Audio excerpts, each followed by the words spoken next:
fine structure of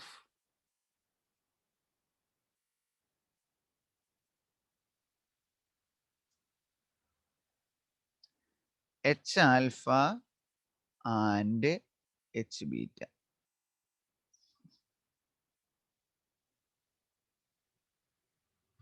ഇപ്പം നമുക്ക് H ആൽഫയുടെ കേസ് കൺസിഡർ ചെയ്യാന്നിരിക്കട്ടെ. അതായത് നമ്മൾ ബോറാറ്റം തിയറി അനുസരിച്ച് ബാൽമർ സീരീസിലെ ഫൈൻ സ്ട്രക്ചറുകൾ എക്സ്പ്ലെയിൻ ചെയ്യാൻ പറ്റിയില്ല. ബാൽമർ സീരീസ് എഴുതി കഴിയുമ്പം N1 എത്രയായിരുന്നു? ബാൽമർ സീരീസിന് 2.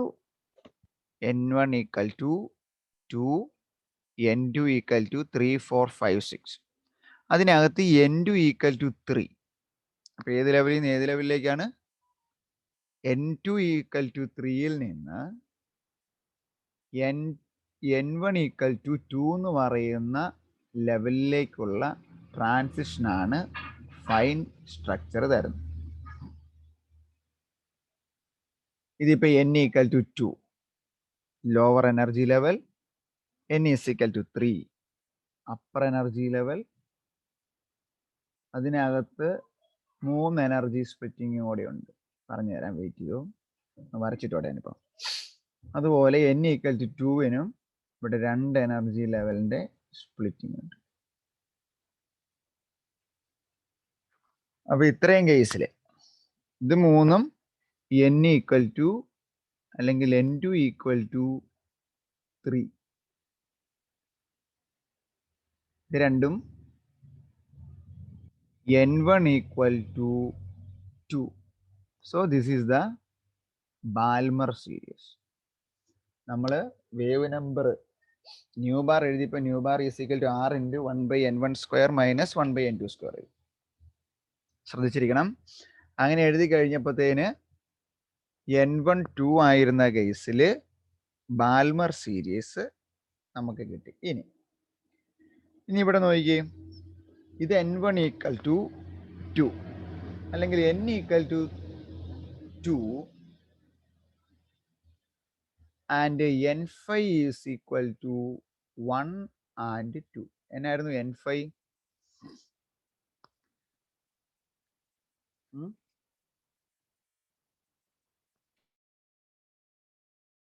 N5 എന്നായിരുന്നു ഹരിത?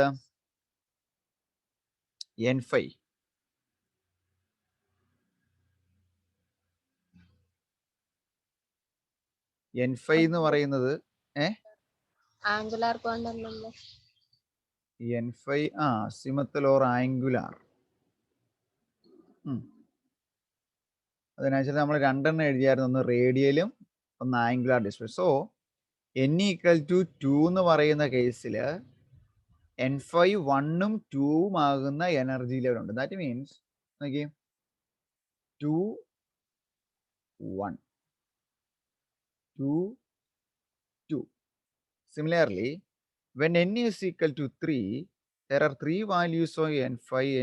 N5 equal to 1, 2 and 3.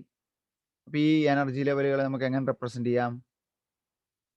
3 1, 3 2, 3 3. ഇനി ആക്ച്വലി ആകെ 6 ട്രാൻസിഷൻ പോസിബിൾ ആണെന്ന് ഇദ്ദേഹം പറഞ്ഞു. സോമർഫീൽഡ് തിയറി അനുസരിച്ച് 6 ട്രാൻസിഷൻസ് പോസിബിൾ ആയിരുന്നു. അതായത് 3 3ന്ന് 2 2 ലെവലിലേക്ക്, 3 3ന്ന് 2 1 ലെവലിലേക്ക്. നിങ്ങൾ എഴുതുമ്പോൾ ഇത് രണ്ടും ഒരു വരിയിൽ എഴുതിയാൽ മതി കേട്ടോ. അപ്പോൾ ഒരു എനർജി ലെവലിൽ നിന്ന് എങ്ങോട്ടാണ് വരുന്നതെന്ന് നമുക്ക് പഠിക്കാൻ എളുപ്പമുണ്ട്. നിങ്ങൾ ടെക്സ്റ്റ് ബുക്ക് വായിക്കുന്നത് എല്ലാം കോമയായിട്ട് എഴുതി വെച്ചിരിക്കുന്നത് കാണാം, നമുക്കൊരല്പം ബുദ്ധിമുട്ടായിരിക്കും. ഇനി 3 2ൽ നിന്ന് 2 2ലേക്ക്, 3 2ൽ നിന്ന് 2 1ലേക്ക്, സെയിം ഇതിലേക്ക് തന്നെയാണ് രണ്ടും വന്നത്. ഇനി 3 1ൽ നിന്നും 2 2ലേക്ക്, 3 1ൽ നിന്നും 2 1ലേക്ക്. നോക്കിയേ 3 3 2 1 3 3 2 1. അവിടെ നിന്ന് അങ്ങോട്ട് വരും 2 2 2 ലെവൽ, ഇതിലേക്ക് 3ലും വരും, 2 1 ലെവലിലേക്കും 3-ൽ നിന്നും വരും. സോ പക്ഷെ ഇദ്ദേഹം ഇതിന് ശേഷം ഇങ്ങനെ 1, 2, 3, 4, 5, 6 6 എനർജി ട്രാൻസിഷൻ പോസിബിൾ ആണെന്ന് പറഞ്ഞു. Transitions R possible. പക്ഷെ അദ്ദേഹം പറഞ്ഞു സെലക്ഷൻ റൂൾ നിങ്ങൾ മുമ്പ് കേട്ടിട്ടുണ്ടോ? നമ്മളിപ്പോഴും പ്രിൻസിപ്പൽ ക്വാണ്ടം നമ്പർ ഒക്കെ കെമിസ്ട്രി പഠിക്കുവാണെങ്കിൽ ഡെൽറ്റ എൻ അല്ലെ ഡെൽറ്റ എൽ +or-1 എന്നൊക്കെ എഴുതുന്ന സെലക്ഷൻ റൂൾ. ഇവിടെ ഇതാണ് n5യുടെ വാല്യൂ +or-1 വരുന്ന കേസിലെ ട്രാൻസിഷൻ മാത്രമേ സാധ്യമാവുള്ളൂ. All the other transition are forbidden. All the other transitions are forbidden. അതായത് ഇവിടെ നോക്കിയേ 2-ൽ നിന്ന് 1-ലേക്ക്, 3-ൽ നിന്ന് 2-ലേക്ക്, 2-ൽ നിന്ന് 2-ലേക്ക് അത് സാധ്യമാവില്ല. ഇത് സാധ്യമാവും. 3-ൽ നിന്ന് 1-ലേക്ക് ഇത് സാധ്യമാവില്ല. 1-ൽ നിന്ന് 1-ലേക്ക് ഇത് മൂന്നും സാധ്യമാവില്ല. ഡെൽറ്റ n5 +or-1 വന്നു. 3-ൽ നിന്ന് 2 -1, 1-ൽ നിന്ന് 2 +1, 2-ൽ നിന്ന് 1 -1. സോ ഡെൽറ്റ n5 +or- വരുന്ന എനർജി ലെവലിലെ ട്രാൻസിഷൻസ് മാത്രമാണ് അലൗഡ് ട്രാൻസിഷൻ.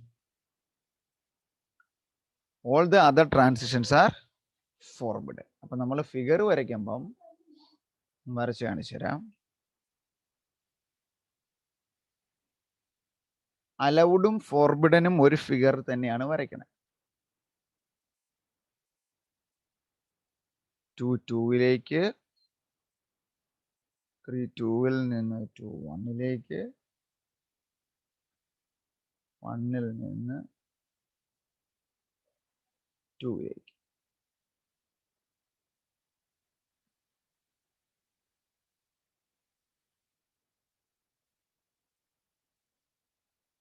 ഇത് നോക്കിയേ 3-3-2-2-2. ഇത് അലൗഡ് ആണോ ഫോർബിഡൻ ആണോ?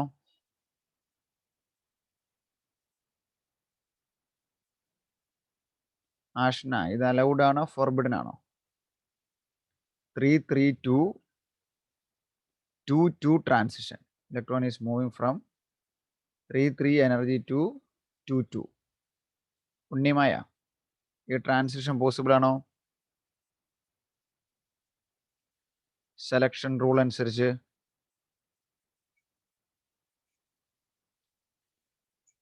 ഹലോ, അല്ല, പോസിബിൾ അല്ല. ഏത്? 3-3-ൽ നിന്ന് 2-2-ലേക്ക് പോസിബിൾ ആണോ? n5യുടെ വാല്യൂ എത്രയാ ഇവിടെ? 2. ഇവിടെ എത്രയാണ്? 3. +or-1 ആണല്ലോ. അപ്പം 3 - 2 എത്രയാ? 1 അല്ലെങ്കിൽ +1. അപ്പൊ ഈ ട്രാൻസിഷൻ അലൗഡ് ആണ്. ഹരിത, മനസ്സിലായോ? മനസ്സിലായി സർ. ഇനി എങ്ങനെയാ അല്ലെന്ന് പറഞ്ഞേ? ഇനി ഇത് നോക്കിയേ, 3-2-ൽ നിന്ന് 2-1-ലേക്ക് അത് പോസിബിൾ ആണോ?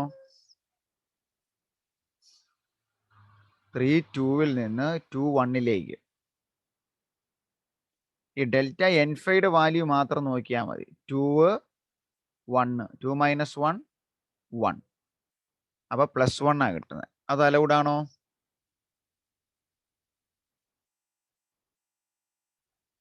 ഹലോ, ഹരിത കേൾക്കാവോ? +1 വന്നു കഴിഞ്ഞാൽ അലൗഡ് ആണോ ഫോർബിഡൻ ആണോ? ശ്രീരാജ്,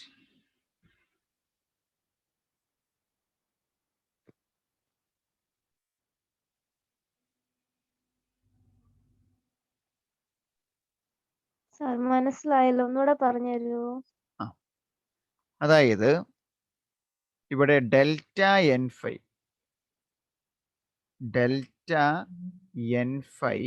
+or-1 വരുന്ന കേസിലെ എനർജി മാത്രമേ അലൗഡ് ആവൂ എന്ന് പറഞ്ഞു. ഓക്കെ, ഇവിടെ നോക്കി 3 ആന്നിരിക്കട്ടെ. ഈ എനർജി ലെവൽ എവിടെയാണ് തുടങ്ങിയത്? 3 നിന്ന് ഇലക്ട്രോൺ അവിടുന്ന് വന്ന് ഇവിടെ വന്നു, ആരോ ഇങ്ങ് വരച്ച് 2 വന്നു. ഇപ്പൊ N5 എന്ന് പറഞ്ഞു കഴിഞ്ഞാൽ നമ്മൾ റേഡിയൽ അല്ല, ആംഗുലാർ ക്വാണ്ടം നമ്പർ കണ്ടോ. 3 നിന്ന് 2 വന്നു. 3 - 2 എത്രയാ? 1 + 1. അപ്പം അങ്ങനെയുള്ള +1 അല്ലെ -1 വരുന്ന ട്രാൻസിഷൻ പോസിബിൾ ആണ്. അപ്പൊ മനസ്സിലായ ഹരിത? മനസ്സിലായി സർ. അപ്പൊ 3 നിന്ന് 2 പോയാൽ 3 - 2 1 സാധ്യമാണല്ലോ.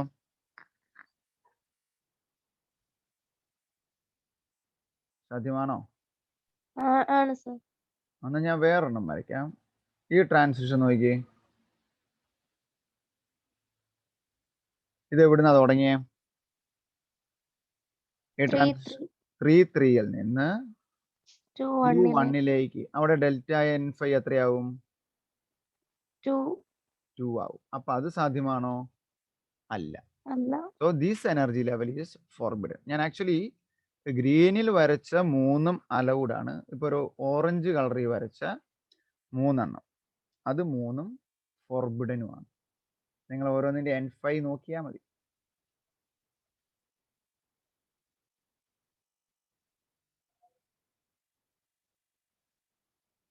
ഇതിന്റെ കേസിൽ എത്രയാ? ഇവിടെ ഇത് ഏത് ലെവലാ? 3 ഹലോ 3 - 2 -2 ഇപ്പൊ എത്രയാവും? 0. അത് 0 ആകുമ്പം ആ ട്രാൻസിഷൻ ഫോർബിഡൻ ആണ്. അതായത് ഡെൽറ്റ N5 ±1 വരുന്ന ട്രാൻസിഷൻ മാത്രമേ അലൗഡ് ഉള്ളൂ. All the other transitions are forbidden. Clear ആണോ? മനസ്സിലായി സർ. ഗുഡ്. അപ്പൊ ഇതാണ് fine structure of H-alpha or H-beta lines by Sommerfeld atom model. H-alpha lines is that is due to the transition from N1 = അല്ലെങ്കിൽ N2 = 3 to N1 = 2 level. അപ്പൊ എത്രയായിരിക്കും? N = 2 ആവുന്നിടത്ത് N5 1ഉം 2 ഉണ്ട്. N = 3 ആകുന്ന കേസിൽ N5 = 1 2 3 ഉണ്ട്. അപ്പൊ ഇത് മൊത്തം നോക്കിയേ, ഈ 6 ഇതിനകത്ത് വരച്ചു ഞാൻ. 6 എനർജി ട്രാൻസിഷൻസ് പോസിബിൾ ആണ്. എന്നിട്ട് പറയുവാണ് ഈ 6 3 അലൗഡും 3 ഫോർബിഡനുമാണ്. ഇപ്പൊ 3 - 1 2 ഇത് ഫോർബിഡൻ ആണ്. 2 - 2 0 അത് ഫോർബിഡൻ ആണ്. 1 - 1 0 അതും ഫോർബിഡൻ ആണ്. ഇത് 3 ഫോർബിഡൻ ട്രാൻസിഷനും the other 3 മറ്റു 3 3 - 2 + 1 1 - 2 -1 2 - 1 +1 ഈ 3 ട്രാൻസിഷനും അലൗഡുമാണ്. ക്ലിയർ ആയോ?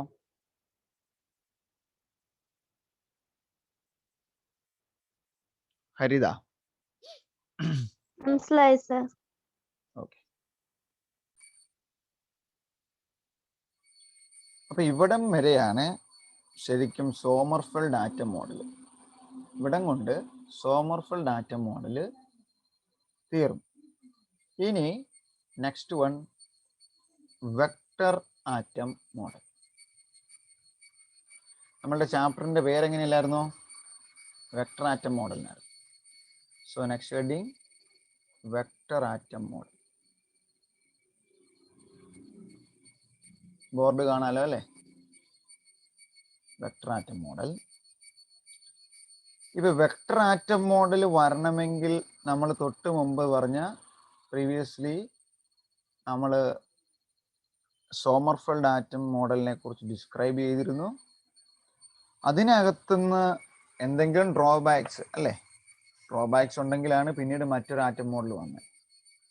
ആദ്യം നമ്മൾ നേരത്തെ പഠിച്ചപ്പോൾ ഓർബിറ്റിൻ്റെ സ്റ്റെബിലിറ്റി പറയാൻ പറ്റിയില്ല, അതിനുശേഷം ഹൈഡ്രജൻ്റെ സ്പെക്ട്രം പറയാൻ പറ്റിയില്ല, അതിനുശേഷം എച്ച് ആൽഫയെ കുറിച്ച് പറയാൻ പറ്റില്ല. അങ്ങനെ ഓരോ ആറ്റം മോഡൽ ഇങ്ങ് വന്നു. നമ്മൾ അവസാനം സോമർഫെൽഡ് ആറ്റം മോഡൽ പറഞ്ഞു. അതിനകത്തുണ്ടായിരുന്ന ഡ്രോബാക്സ് ചിലപ്പോൾ അങ്ങനെ തന്നെ എക്സാമിന് ചോദിക്കാം. വെക്ടർ ആറ്റം മോഡൽ ഇൻട്രൊഡ്യൂസ് ചെയ്യാനുണ്ടായ കാരണം അല്ലെങ്കിൽ സോമർഫെൽഡ് ആറ്റം മോഡൽസിന്റെ drawbacks. First one,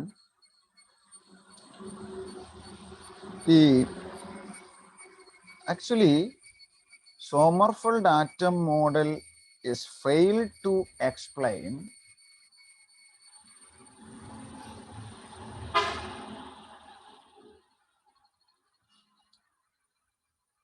the correct number of the fine structure lines. Failed to explain the correct number of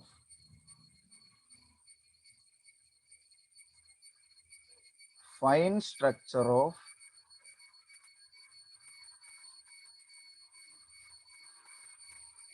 spectral lines. നമ്മൾ മുമ്പേ പറഞ്ഞു എച്ച് ആൽഫയുടെ കേസിൽ മാത്രമേ അദ്ദേഹത്തിന് അത്രയും പറയാൻ പറ്റുള്ളൂ. എച്ച് ബീറ്റയുടെയോ എച്ച് ഗാമയുടെ കേസ് നമ്മൾ പറഞ്ഞിട്ടില്ല ഇതുവരെ.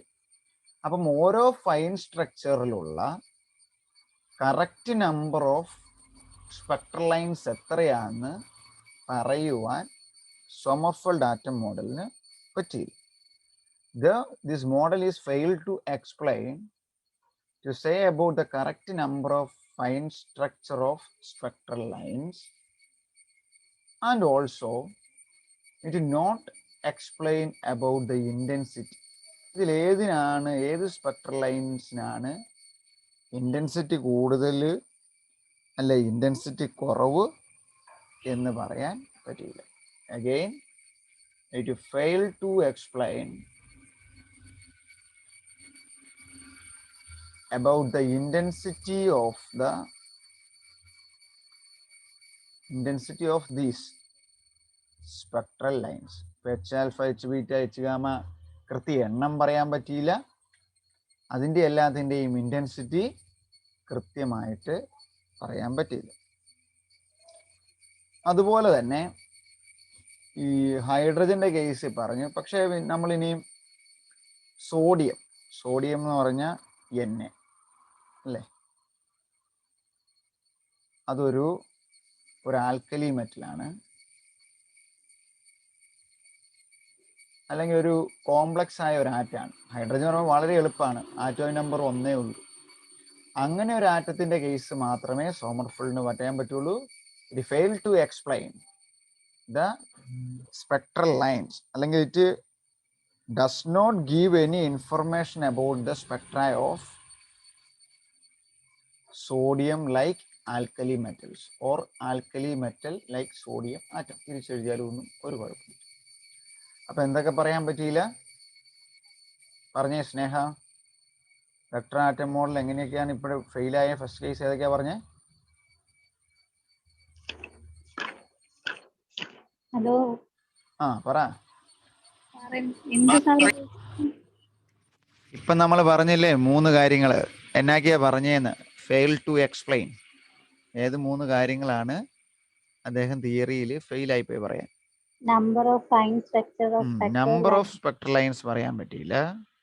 പിന്നെ fail to explain intensity of the spectral lines പറയാൻ പറ്റിയില്ല.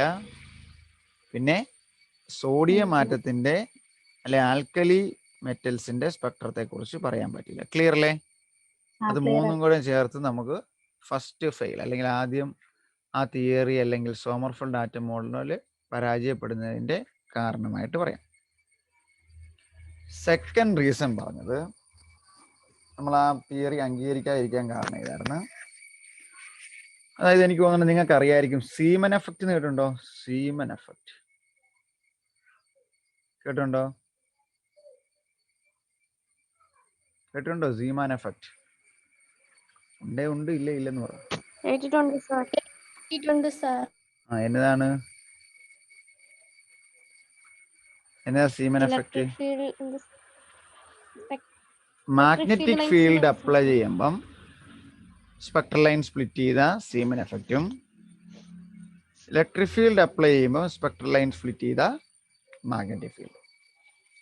പക്ഷേ സീമൻ എഫക്റ്റും സ്റ്റാർക്ക് എഫക്റ്റും എക്സ്പ്ലെയിൻ ചെയ്യാൻ സോമർഫെൽഡ് ആറ്റം മോഡലിന് പറ്റിയില്ല. So Sommerfeld atom model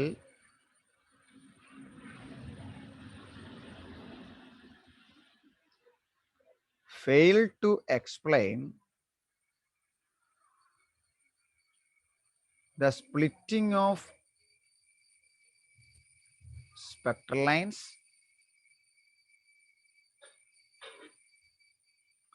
due to Zeeman effect and Stark effect. പോരെ, എങ്ങനെ എഴുതിയാൽ പോരെ? മനസ്സിലായില്ലേ? കറക്റ്റ് പോയിന്റ് അല്ലേ? സീമൻ എഫക്റ്റും സ്റ്റാർക്ക് എഫക്റ്റും മൂലമുള്ള സ്പ്ലിറ്റിംഗ് ഓഫ് സ്പെക്ട്രൽ ലൈനെ കുറിച്ച് എക്സ്പ്ലെയിൻ ചെയ്യാൻ സോമർഫെൽഡ് ആറ്റം മോഡലിന് പറ്റിയില്ല. തേർഡ് കേസ്,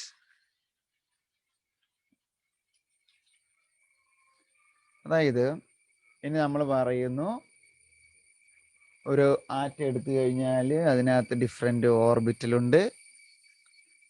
ആ ഓർബിറ്റലിലെ ഡിസ്ട്രിബ്യൂഷൻ, ഇലക്ട്രോൺ ഇങ്ങനെ എലിപ്റ്റിക്കലായിട്ട് കറങ്ങുമെന്ന് പറഞ്ഞു. എന്നാൽ ഫസ്റ്റ് ലെവലിൽ എത്രയുണ്ട്, സെക്കൻഡ് ലെവലിൽ എത്രയുണ്ട്, കൃത്യമായിട്ട് ഓരോ ലെവലിലും എത്ര ഇലക്ട്രോൺസ് ഉണ്ടെന്ന് പറയാൻ പറ്റിയില്ല. So this theory is fail to explain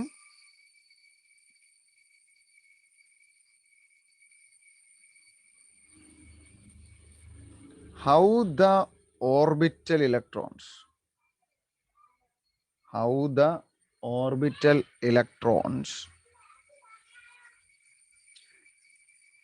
in an atom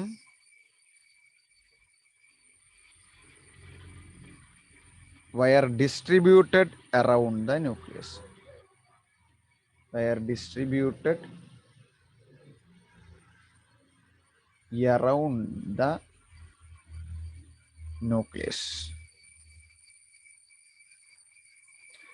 അപ്പം 1, 2, 3 ഈ 3 കാരണം കൊണ്ടാണ് നമ്മൾ സോമർഫെൽഡ് ആറ്റം മോഡൽ അംഗീകരിക്കാതെ വന്നതും അതിനുശേഷം നമ്മൾ പറഞ്ഞ വെക്ടർ ആറ്റം മോഡലിലേക്ക് അല്ലെങ്കിൽ വെക്ടർ ആറ്റം മോഡൽ പ്രപ്പോസ് ചെയ്യാനും ഉണ്ടായ കാരണങ്ങൾ.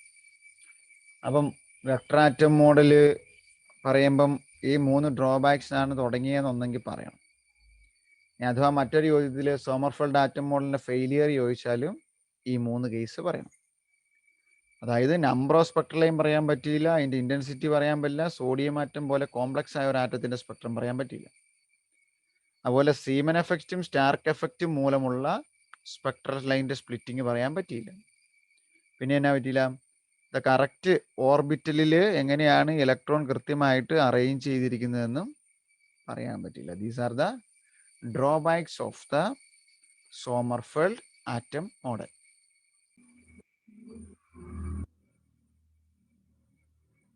നെക്സ്റ്റ് നമ്മൾ സോമർഫെൽഡ് ആറ്റം മോഡലിൻ്റെ ഡ്രോബാക്സ് പറഞ്ഞു. അതിനുശേഷം വെക്ടർ ആറ്റം മോഡൽ ഇൻട്രൊഡ്യൂസ് ചെയ്യുക എന്ന് പറഞ്ഞു. ഇനി വെക്ടർ ആറ്റം മോഡൽ ഇപ്പം നമ്മൾ പറഞ്ഞ ഈ ഡ്രോബാക്കുകളൊക്കെ മറികടക്കാൻ പറ്റി. അതായത് ഇപ്പം എന്നാ പറയണേ, it explained the complex Spectra. അതായത് കോംപ്ലക്സ് സ്പെക്ട്ര എന്ന് പറഞ്ഞാൽ ഹൈഡ്രജൻ ആറ്റം അല്ലാത്ത നമ്മളിപ്പം സോഡിയം ആറ്റം പോലെയുള്ള വലിയ ആറ്റങ്ങളോ മറ്റോ എടുത്താൽ അതിൻ്റെ ഇലക്ട്രോണിൻ്റെ അറേഞ്ച്മെൻറ്റുകൾ, അതുപോലെ the transitions from between 2 energy levels, അതെല്ലാം പറയാൻ വെക്ടർ ആറ്റം മോഡലിനെ പറ്റി. And also it explained the atomic structure.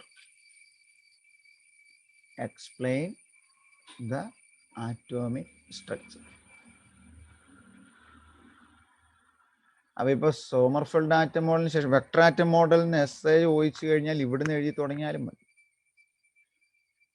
Vector atom model first proposed or explain the complex spectra of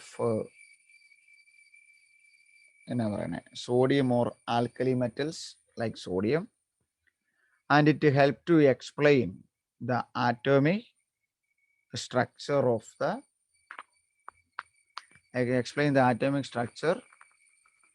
or the orbital arrangement of the electron. അതല്ലേ അതിൻ്റെ അർത്ഥം? ഓരോ ഓർബിറ്റിലും arrangement of the electron, എത്ര electron ഉണ്ടെന്ന് കൃത്യമായിട്ട് പറയാൻ പറ്റും. Actually, this vector atom model is proposed on the basis of two theories. First one, the concept of spatial quantization. The concept of spatial quantization.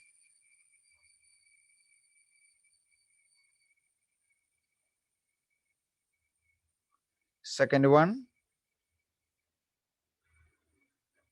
the spinning electron hypothesis.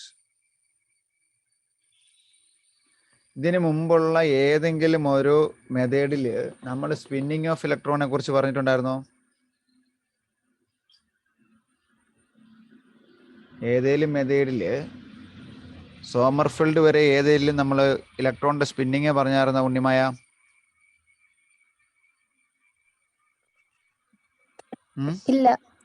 ഇല്ല. So ഇവിടെ വന്നപ്പോൾ നോക്കിയേ, complex Spectra പറയാൻ പറ്റുന്നു, ആറ്റോമിന്റെ ഓരോ ഇലക്ട്രോണിലല്ല ഓർബിറ്റിലുള്ള ഇലക്ട്രോണിന്റെ arrangement പറയാൻ പറ്റുന്നു. ഇതെല്ലാം പറയാൻ പറ്റിയത് സ്പേഷ്യൽ ക്വാണ്ടൈസേഷൻ, അതുപോലെ തന്നെ സ്പിന്നിങ് ഓഫ് ഇലക്ട്രോൺ, ഈ രണ്ട് ഹൈപ്പോത്തസിസിനെ അടിസ്ഥാനമാക്കി. The concept of spatial quantization and the concept of spinning of the electron. ഇനി first one, the concept of spatial quantization എന്നാന്ന് പറഞ്ഞുതരാം, ശ്രദ്ധിച്ചിരിക്കണം. ആക്ച്വലി ഇതൊരു ക്വാണ്ടം മെക്കാനിക്കൽ കൺസെപ്റ്റ് ആണ്, അല്ലെങ്കിൽ ഒരു ക്വാണ്ടം തിയറിയാണിത്. It is a quantum theory.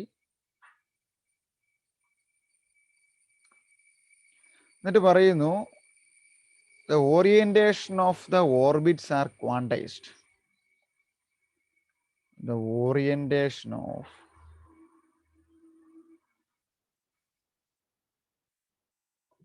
orbits are quantized. എന്ന് പറഞ്ഞാൽ അതിൻ്റെ അർത്ഥം എന്നായിരിക്കും? ഓർബിറ്റലുകളുടെ അറേഞ്ച്മെന്റ് ക്വാണ്ടൈസ്ഡ് ആയിരിക്കും എന്ന് പറഞ്ഞ അർത്ഥം എന്നായിരിക്കും?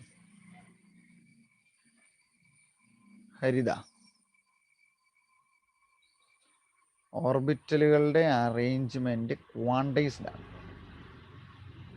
ഇപ്പൊ നമ്മൾ പറയുവാണ്, നമ്മൾ ഒരു പർട്ടിക്കുലർ ഓർബിറ്റ്, ഇതിപ്പോൾ ന്യൂക്ലിയസ്, അതിന് ചുറ്റും ഒരു ഓർബിറ്റ്, അതിന് ചുറ്റും ഒരു ഓർബിറ്റ്, അതിന് ചുറ്റും ഓർബിറ്റ്. ഇതിപ്പം n = 1, n = 2, n = 3, വേറെങ്കിലും ഒരു quantum number l = 0, l = 1, l = 2, അങ്ങനെ എങ്ങനെയെങ്കിലും ഒരു ക്വാണ്ടം നമ്പർ ആണെങ്കിൽ പിന്നെ അതിനൊരു വ്യത്യാസം വരില്ല. അല്ല, ക്വാണ്ടൈസ്ഡ് എന്ന് പറഞ്ഞാൽ ആ ഓർബിറ്റലുകൾ ആ ആറ്റത്തിൽ അങ്ങനെ തന്നെ ഫിക്സ് ആയിരിക്കും, അല്ലേ? അല്ല അതിൻ്റെ അർത്ഥം? The orientation of the orbits are quantised. അത് അദ്ദേഹം എക്സ്പ്ലെയിൻ ചെയ്യാൻ എന്നാ ചെയ്തെന്ന് ചോദിച്ചാൽ, ഒരു external magnetic field applied and external magnetic field. എന്നിട്ട് ആ മാഗ്നറ്റിക് ഫീൽഡിന്റെ direction, the direction of the magnetic ഫീൽഡിനെ ഒരു റെഫറൻസ് ലൈൻസ് ആയിട്ട് എടുത്തു. ഇപ്പൊ നമ്മൾ പറയല്ലേ, ഇവിടെ ഇപ്പം XYZ ആക്സിസ്, അപ്പം ഇവിടെ ഒരു പോയിന്റ് ഇരിക്കുവാണെങ്കിൽ അത് എക്സ് ആക്സിൽ നിന്ന് എത്ര അകലെയാണ് എന്ന് പറയുന്ന പോലെ തന്നെ അപ്പം നമുക്ക് വിത്ത് റെസ്പെക്ട് ടു ഒരു റെഫറൻസ് വേണം. എക്സ് ആക്സിന് 10 സെന്റിമീറ്റർ അകലെയാണ്. അപ്പം ഇത് തന്നെ വെച്ചാൽ ആറ്റത്തിൻ്റെ ഇലക്ട്രോണിൻ്റെ അറേഞ്ച്മെൻറ്റുകൾ പഠിക്കാൻ വേണ്ടി എക്സ്റ്റേണൽ ആയിട്ട് ഒരു മാഗ്നറ്റിക് ഫീൽഡ് കൊടുത്തു. ആ മാഗ്നറ്റിക് ഫീൽഡിൻ്റെ ഡയറക്ഷനെ അതിനെ റെഫറൻസ് ആക്സിസ് ആയിട്ട് എടുത്തു. എന്നിട്ട് ഈ മാഗ്നറ്റിക് ഫീൽഡിൻ്റെ ഡയറക്ഷനിൽ നിന്നും ഓരോ ഓർബിറ്റലുകൾക്കുമുള്ള പ്രൊജക്ഷൻസ് മെഷർ ചെയ്തു. The projections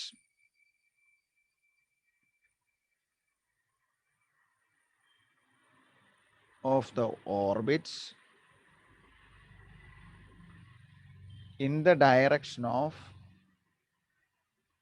magnetic field gives the orientation of orbits. Orientation of each orbits. ഇങ്ങനെയാണ് അദ്ദേഹം ഓർബിറ്റലുകളുടെ അറേഞ്ച്മെൻറ്റിനെ സ്പേഷ്യൽ ക്വാണ്ടൈസേഷൻ വഴി എക്സ്പ്ലെയിൻ ചെയ്തു. അല്ലെങ്കിൽ നോക്കിയാൽ ഒരു എക്സ്റ്റേണൽ മാഗ്നറ്റിക് ഫീൽഡ് അപ്ലൈ ചെയ്തു. അതുവഴി അദ്ദേഹത്തിന് എന്തും കൂടെ എക്സ്പ്ലെയിൻ ചെയ്യാൻ പറ്റി? സീമൻ എഫക്റ്റും ഈ എഫക്റ്റ് എക്സ്പ്ലെയിൻ ചെയ്യാൻ പറ്റി. പിന്നീട് എക്സ്പെരിമെൻ്റലി ഇത് ശരിയാണെന്ന് സ്റ്റേൺ ആൻഡ് ഗെർലാക് എക്സ്പെരിമെൻ്റ് അത് പ്രൂവ് ചെയ്തു. അത് കേട്ടിട്ടുണ്ടോ? സ്റ്റേൺ ആൻഡ് ഗെർലാക് എക്സ്പെരിമെൻറ്റ് എന്ന് അറിഞ്ഞിരുന്നാൽ മതി. സ്റ്റേൺ ആൻഡ് ഗെർലാക് എക്സ്പെരിമെൻറ്റ്. അപ്പോൾ ഇതായിരുന്നു സ്പേഷ്യൽ ക്വാണ്ടൈസേഷനെ കുറിച്ച് പറഞ്ഞത്. നമ്മൾ കേൾക്കുന്ന പോലെ വലിയ ബുദ്ധിമുട്ടൊന്നുമില്ല, ഒരുമിച്ച് ഞാൻ പറയാം. ഓർബിറ്റലുകളുടെ ഓറിയന്റേഷൻ ക്വാണ്ടൈസ്ഡ് ആണ്. ഈ ഒരു കാര്യം ഇതിനകത്ത് അദ്ദേഹം പറഞ്ഞുള്ളൂ. ഇത് മാത്രമേ ഉള്ളൂ സ്പേഷ്യൽ ക്വാണ്ടൈസേഷൻ എന്ന് പറഞ്ഞാൽ. The arrangement of the orbits are quantised. അത് പറയാൻ വേണ്ടിയാണ് എന്ത് ചെയ്തത്? ഒരു എക്സ്റ്റേണൽ മാഗ്നറ്റിക് ഫീൽഡ് അപ്ലൈ ചെയ്തു. ആ അപ്ലൈ ചെയ്ത് എക്സ്റ്റേണൽ മാഗ്നറ്റിക് ഫീൽഡ് അപ്ലൈ ചെയ്താൽ ഇപ്പോൾ വേറൊരു ആക്സിസ് നിൽക്കുവാണെങ്കിൽ നമ്മൾ അറിയാം എങ്ങനെയാണ് നിൽക്കുന്നതെങ്കിൽ നമ്മൾ അങ്ങോട്ട് പ്രൊജക്ഷൻ വരയ്ക്കും, അല്ലെ പെർപെൻഡിക്കുലർ ലൈൻസ് വരയ്ക്കും. ആ അപ്ലൈ ചെയ്ത മാഗ്നറ്റിക് ഫീൽഡിൽ നിന്ന് ഓരോ ഓർബിറ്റിലേക്കും പ്രൊജക്ഷൻ വരച്ചു. ആ പ്രൊജക്ഷൻ അനുസരിച്ചാണ് അദ്ദേഹം ഓരോ ഓർബിറ്റലിൻ്റെയും അറേഞ്ച്മെന്റ്, അതിൻ്റെ ഓറിയന്റേഷൻ എല്ലാം പറഞ്ഞത്. അപ്പോൾ മാഗ്നറ്റിക് ഫീൽഡാണ് അപ്ലൈ ചെയ്തത്. ഒരു എക്സ്റ്റേണൽ മാഗ്നറ്റിക് ഫീൽഡ് കൊടുത്ത് സ്പ്ലിറ്റിംഗ് ഓഫ് സ്പെക്ട്രൽ ലൈൻ പറയുന്നത് ഏത് എഫക്റ്റ് ആയിരുന്നു? ശ്രീരാജ് പറഞ്ഞാലും പറഞ്ഞേ.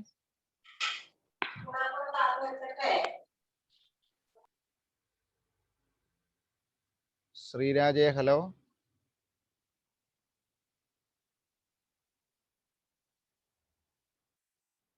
രാഹുൽ,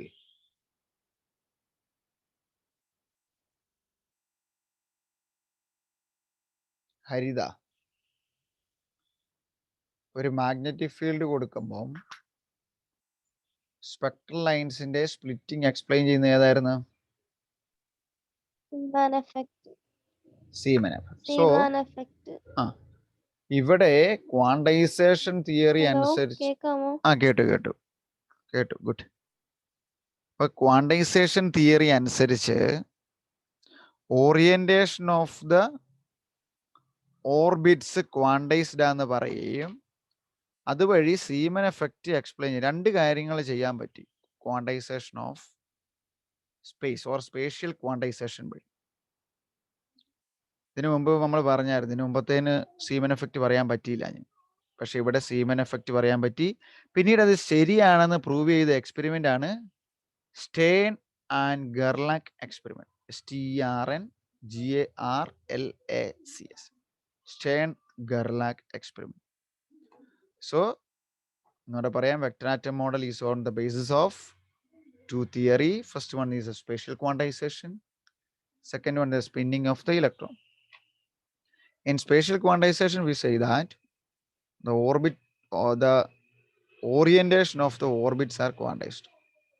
അത് മെഷർ ചെയ്യാൻ നമ്മൾ എക്സ്റ്റേണലിൽ ഒരു മാഗ്നറ്റിക് ഫീൽഡ് കൊടുത്തു, അതിന് റെഫറൻസ് ആക്സിസ് എടുത്തു.